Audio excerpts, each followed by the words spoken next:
দেখুন কত ক্রিস্পি হয়েছে। আর শুধু ক্রিস্পিই না, খেতেও হয়েছে একদম জাস্ট ফাটাফাটি। ইউটিউব দেখে চিকেন পাকোড়া তো অনেক বানালেন, কিন্তু স্বাদ আর মনের মতো হলো না তো। আজকের এই ভিডিওটা আপনার জন্যই। চলুন কথা না বাড়িয়ে শুরু করে দিই ঝটপট চিকেন পাকোড়া রেসিপি। এখানে আমরা নিয়েছি 250 গ্রাম চিকেন। বেচারাদের হাড়গুড় সব ছাড়িয়ে একদম কিউব করে কেটে নিয়েছি, যেন দেখতে পনিরের ছোট ভাই মনে হয়। এখন একে একটু প্রেস করতে দেব হাফ চামচ সাদা ভিনেগার। বেশ, একটু মালিশ করে ঢাকনা দিয়ে 10 মিনিটের জন্য বিশ্রাম নিতে দিন। ও একটু ঘুমিয়ে নিক। 10 মিনিট পর এখন ঢাকনা তুলে আসল খেলা শুরু। এই পর্যায়ে দেওয়ার কথা ছিল টক দই, কিন্তু কপাল খারাপ, বাসায় এখন টক দই নেই। কি আর করা, বুদ্ধিজীবীদের মতো একটা বুদ্ধি বের করলাম। দিয়ে দিচ্ছি 2 চামচ গুঁড়ো দুধ। স্বাদ তো আনতেই হবে, তাই না? দুধের স্বাদ গুলে মেটানো আর কি। এবার যাবে হাফ কাপ পেঁয়াজ কুচি আর জাল বুঝে কাঁচামরিচ। এরপর আদা আর রসুন বাটা দিয়ে দিলাম 1 চামচ করে।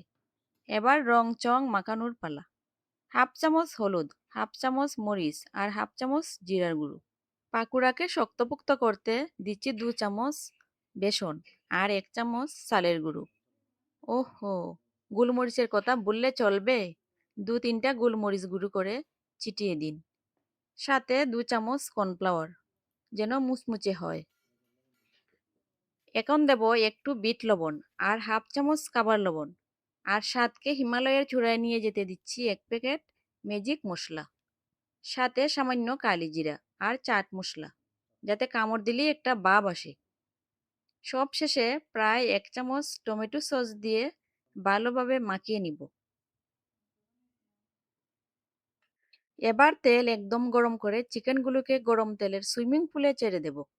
তবে সাবধান, বেশি মাখামাখি করতে দেবেন না। এক একটাকে আলাদা আলাদা করে ছাড়বো।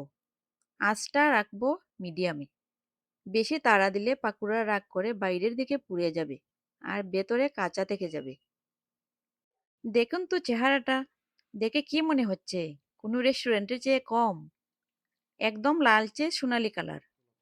রেসিপিটা যদি ভালো লাগে তাহলে ওই সাবস্ক্রাইব বাটনটাতে একটা ক্লিক মারুন, লাইক দিন আর বন্ধুদের সাথে শেয়ার করুন। আজ আসি, দেখা হবে পরের ভিডিওতে অন্য কোনো মজার রেসিপি নিয়ে।